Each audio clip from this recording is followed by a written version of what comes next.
Yo, what is going on, guys? It is Sam Burns, and welcome back to week 5 of the South Alabama Dynasty. We're doing some recruiting right here.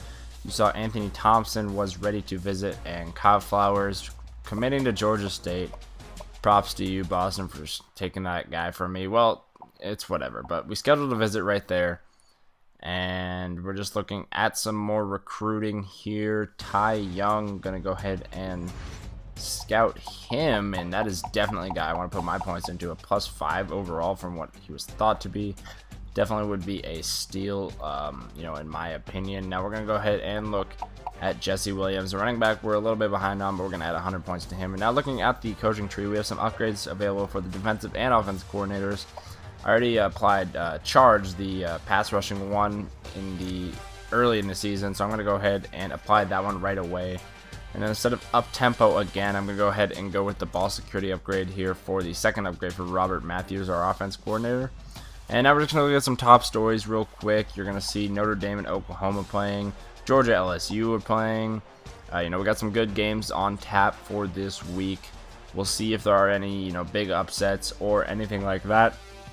But anyways, we're going to go ahead and take a look at the top 25. See Ohio State, Texas A&M, South Carolina, Oregon, Louisville, Georgia, LSU, Oklahoma, Michigan, and Stanford round out the top 10. Boise State moving up to number 12 with a 42-21 win over Fresno State.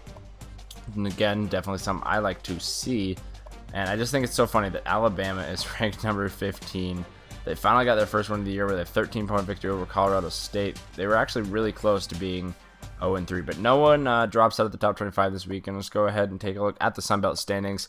Mr. Straight out of Boston there in third place with his 3-1 Georgia State Bulldogs. I'm in 7th with my 1-2 not Georgia State Bulldogs. I am dumb. The Georgia State Panthers, excuse me.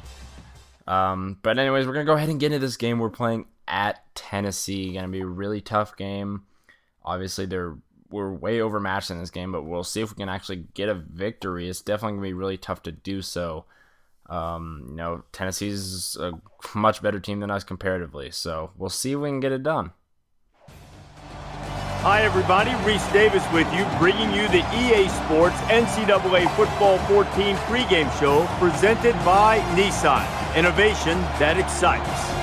It's football time in Tennessee.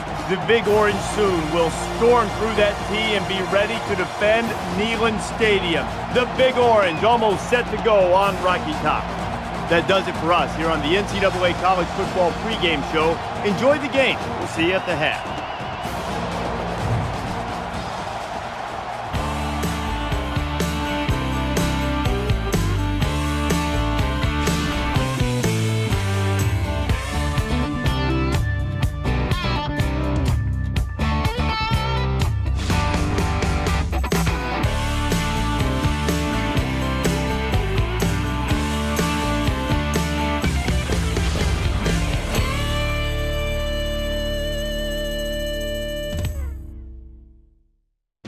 Anyways, before you go ahead and comment, these are not Tennessee's new uniforms. These were recorded before this game was recorded before I downloaded that new uniform update. So Tennessee is not wearing their updated uniforms. We're gonna go ahead and get into this game here in Neyland Stadium. Starting off on offense, Worley on the read option on the right side, cuts back into the middle, gonna get a 5-yard rush right there on the read option. Justin Worley again, back to pass, looking over the middle, gonna find Cody Blanc. I'm gonna say Blanc is how you say that. That's gonna be a completion. Now first and 10, gonna hand off to Ray Jean Neal, who's gonna get 7 yards there on the carry to make it a 2nd down and 3. But we would actually hold them a really long field goal here, about 50 yards, kicking from the 40-yard line. It is up, and it definitely has the distance. Tennessee going up 3-0. Reese Davis joins us in the studio with this update. Reese? It is a magical place. Off we go to Orlando. The Knights snag a pick-6 and get the first score of the game. The Knights lead 7-0. In other games, Atlantic Coast Conference action in the spotlight, and for Virginia Tech, they've won 2 straight. The Hokies pull it out by a field goal. So great game right there between Georgia Tech and Virginia Tech. And the Gamecocks on upset alert, down 7-0 early to UCF. The handoff to Jay Jones up the middle on our first play of the game. He's going to get 3 yards on that draw play right there. Now second out and 7. Matheny back to pass over the middle. Got a man! It's Bryant Lavender for 24 yards on that catch. Now second down and 6. Matheny back to pass. Looking on the right side, scrambling. Going to throw it over. Going to find Jeremy Jones there on the right side for a 20-yard gain. Jeremy Jones has been a big part of the South Alabama offense so far throughout the season. And speaking of Jeremy Jones, on the 9-yard reception right there to get it to a 1st and goal for South Alabama. Now 5 wide, Matheny all by himself in that backfield. Looking over the middle, gonna find Chavarez. I don't even know how to say that. We're gonna say Chavarez Smith, but Gunn gonna kick it off here as Tennessee's gonna return this. Pig Howard on the right side. He's got some room. The 40. He breaks the tackle. He's got blockers. Uh-oh. Pig Howard not quite to the house. 89 yards down to the 11-yard line. 3rd down and 6 now for Tennessee. Worley back to pass. Looking over on the right side. Gonna find Rajon Neal. And Tennessee back on top. That's gonna make it 10-7 there. As you're going to see the offense here at a glance. A lot of yardage so far. We're outgaining them, and we have less plays. So some great offense so far by both teams, really. But Matheny back to pass. Looking over there. We're going to find Jeremy Jones on the diving catch. Like I said earlier, he's been a huge part of our offense this entire season. He's going to continue to do so, it seems. Now Matheny, handoff to Jay Jones, who's actually going to get a good gain for once. Jay Jones, 10 yards.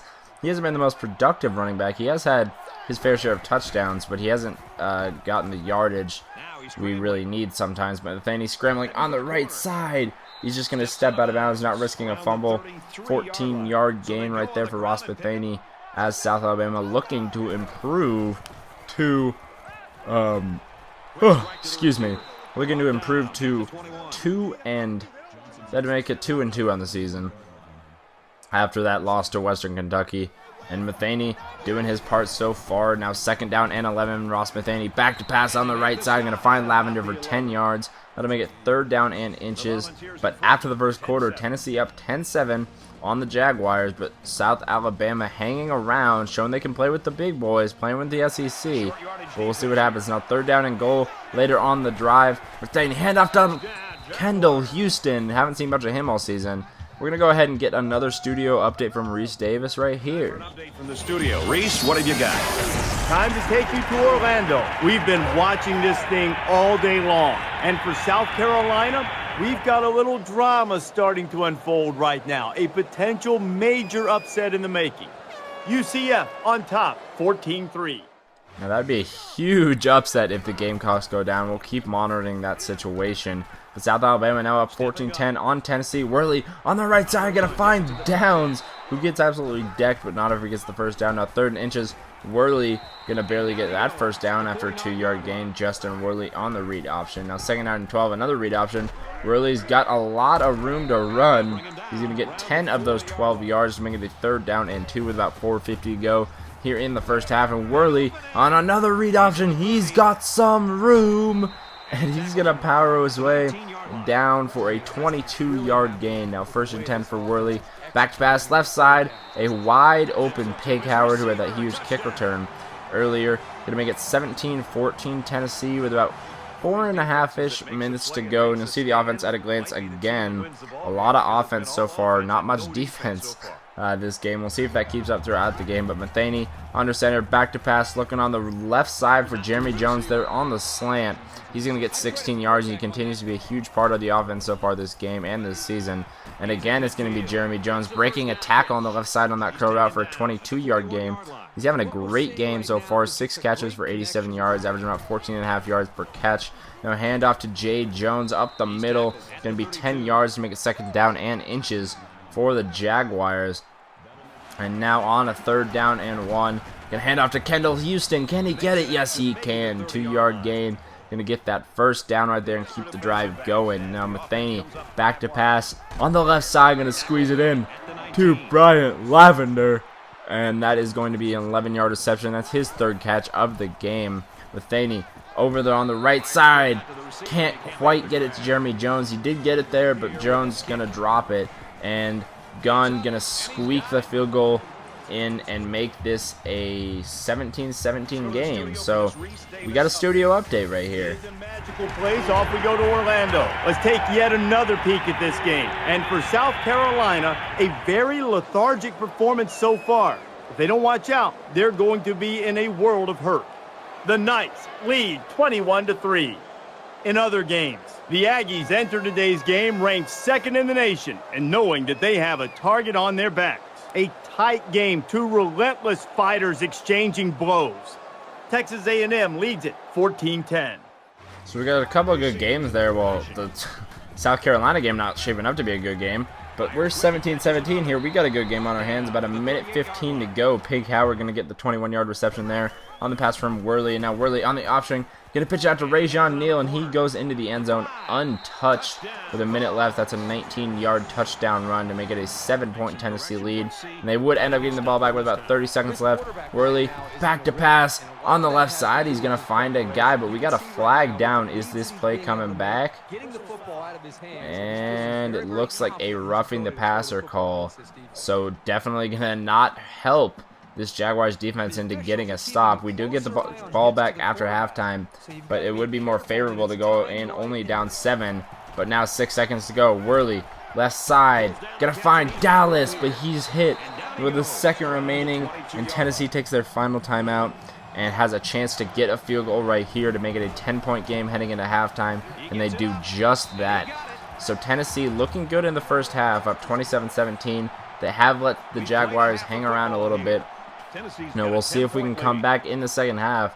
It's going to be a lot of work. We are on the road against a tough SEC opponent, but I'll see you guys after the halftime show as, hopefully this Jaguars team can figure out what they've done wrong in the first half and see if they can get this upset going. So I'll see you guys after that halftime report. We played 30 minutes. Glad to have you with us on the EA Sports NCAA Football 14 halftime show presented by Nissan. Innovation that excites.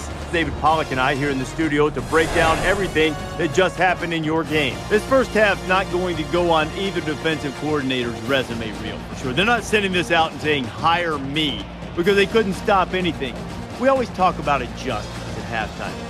What kind of adjustment can you really make? Is this more X and O, or is this more effort, attitude, and getting a little nasty? Well, the first adjustment you make, Reese, is tearing the game plan up, because that didn't work. I mean, we're gonna have to find some new defenses. You always come into the week and come into that game and you think you have a plan to stop a designed offense.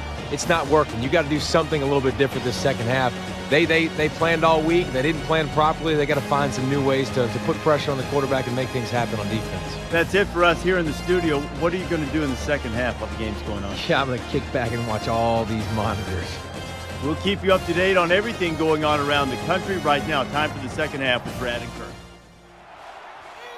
All right, and we are back with a third down for Ross Matheny. Over the middle, going to find Jeremy Jones again. That's going to be a first down. But definitely the defenses have not shined in this game so far. A big plus for the Jaguars so far, no turnovers. That is going to end up being a turnover possibly. Now Matheny back to pass, and that's a turnover on downs. Not really an official turnover, but I went for that on that play because I figured if I punted the ball and they scored again, there was a chance that I would be down 17 points, and the momentum would just totally be swung towards the Volunteers, and this game basically would have been over. So I took my chances, as the huge underdog, but a roughing the passer right here, again by Alex Page, is going to give Tennessee a really short field to work with now, as they're getting closer and closer to blowing this game open. Worley back to pass on 3rd and 6, and he is sacked for a loss of 7 yards, or as Boston would say, for a gain of -7 yards. But we do hold them to a field goal, which was a huge plus, and he's going to go ahead and kick that right there. The kicker has been a huge part of Tennessee's offense, or scoring at least so far, as that's going to make it 30-17. Now Matheny on the draw play, going to hand it off to Jay Jones with one of his best runs of the season. We got 84 yards rushing so far this game, but 3rd down and 6. Matheny scrambling to the right. Nowhere to go. He's just going to throw across his body. Find Brian Lavender, but he drops it. As Matheny not completing a very high percentage of the passes, but 4th and 6. Going to go for it again. Same situation as I said before, and just barely going to miss the outstretched arms of Bryant Lavender. So it's starting to look like this game is slipping away from the Jaguars. But on 3rd and 8, we do hold them to a 4th down, make it a 4th and 6, and they would set up a very, very long 52-yard field goal. It is off the inside upright. What a lucky play. Gonna make it a 16-point game. Still 2 possessions, but look who's open. It's Corey Bastida. First time I've said his name all game. He comes up huge right there. 36-yard gain for the Jaguars, and Matheny back to pass again. This time gonna be Wes Saxton. First time I've had to say his name. Now again, the Jaguars are driving with Saxton's first catch of the game. Gonna go for 26 yards. Matheny scrambling to the right. Nowhere really to go. Has Jeremy Jones? No, it's Jay Jones. 23-yard gain. He was standing still. And Brandon Bridge, the backup quarterback after Matheny was hurt on that play on his first pass of the game, going to get a 10-yard touchdown pass to make this an 8-point game after we got the 2-point conversion. Now Pig Howard going to get the catch right there, because that's going to make it a 22-yard reception and a first down for Tennessee. Worley back to pass on the right side. He's got Pig Howard again, who's got some room. And that time it's going to be a 16-yard gain as the Volunteers are driving again. We got somewhat of a game here, although Tennessee is driving and could make this a 2-possession game again. It's only 8 points heading into the 4th quarter. Now there's about 6:52 left in that 4th quarter. Really on the read option, just going to pitch it out to Rajon Neal, who easily trucks the cornerback for the Jaguars, as Tennessee makes this a 15-point game. Now Matheny back to pass, scrambling to the right. He's going to find Corey Bastida over the middle. That's a first down, 17-yard game for Corey Bastida. And Matheny again back to pass, 2nd down and 9 on the left side. This time it's Jeremy Jones for a 14-yard gain, who is having a huge day. 8 catches, 117 yards. Now Matheny back to pass. He's sacked, and it's a fumble. The first turnover for either team, at least besides turnover on downs, as this could be the nail in the coffin for the Jaguars. Down 15, as Tennessee has another chance to seal the deal. But Justin Worley sacked for a loss of 7. That is Enrique Williams' 2nd sack of the day. Now a 3rd down and 20 on the next drive for South Alabama after a stop. And look who Brandon Bridge has. It's Corey Bastida. Ross Matheny was hurt on the previous play after coming back in from his previous injury. And Brandon Bridge going to play the rest of this series. Going to find Rush Hendricks. That's a 21-yard gain for a first down. South Alabama has a little bit more life. Bridge back to pass, looking over the middle. Gotta find Rush Hendricks again. 19-yard gain, 1st and goal. 3.5 minutes to go to hand it off to Jay Jones, who punches it in, as the Jaguars are going to go ahead and make this just a 9-point game. An extra point will make it 8. Instead, we went for 2 and made it 7. And the onside kick right here going to go straight to Cody Blanc.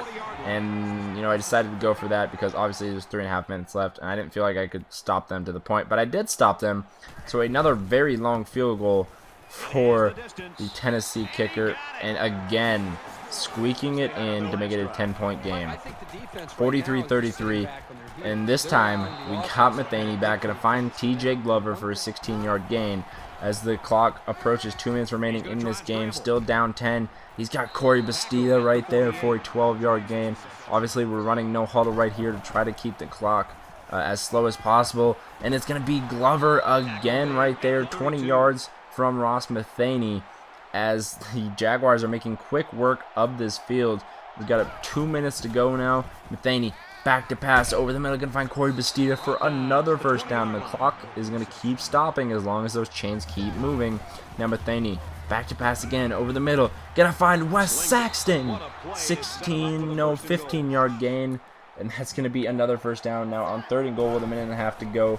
Matheny back to pass, going to find Jeremy Jones in the end zone for a 4-yard touchdown, as the Jaguars cut this to a 3-point game. And they'll have to go for the onside kick here to try to survive. They got 2 timeouts remaining. Gunn again kicks it right to Cody Blanc. Has Tennessee looking like they're going to seal the deal here. Worley going to hand off to Rajon Neal. He's got some space. And that's a 17-yard gain, as South Alabama's chances are just completely diminishing, as Rayjon Neal going to run this one into the end zone, and that's going to be a 10-point game, 50-40. A huge scoring effort from both teams, 90 combined points. We got a studio update. The game ranked third. That's not going to last. Well, look what's going on here.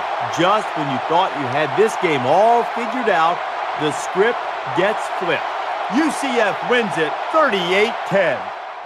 So the Gamecocks get blown out, but a minute 7 left. See if South Alabama can finish this game out strong. Matheny back to pass. He's got to miss. Brian Lavender. He's got some space. 30, 20, 15, 5. Touchdown Jaguars. And they're not out of this game. 50-47, pending the extra point, and the onside kick is coming. If they don't get this, the game will be over. As you see, Gunn lining up. Can he get a bounce? Who else but Cody Blanc, as Tennessee survives the scare from the South Alabama Jaguars. 50-47, 97 total combined points. Easily the game of the year so far. Arguably easily for South Alabama. Don't know what else has gone on in the NCAA, but Rayjon Neal is your player of the game with 13 carries for 104 yards and 3 touchdowns. But anyways, guys, I want to thank you guys for watching. I hope you did enjoy. It definitely was a very exciting game. Disappointed to head out of Neyland Stadium with a loss, but next week we head back. Are we heading home? No, we stay on the road, and we are going to play Troy on the road. Apparently we're rivals, but you know, that's gonna hopefully we'll improve. We do fall to 1-3 on the season.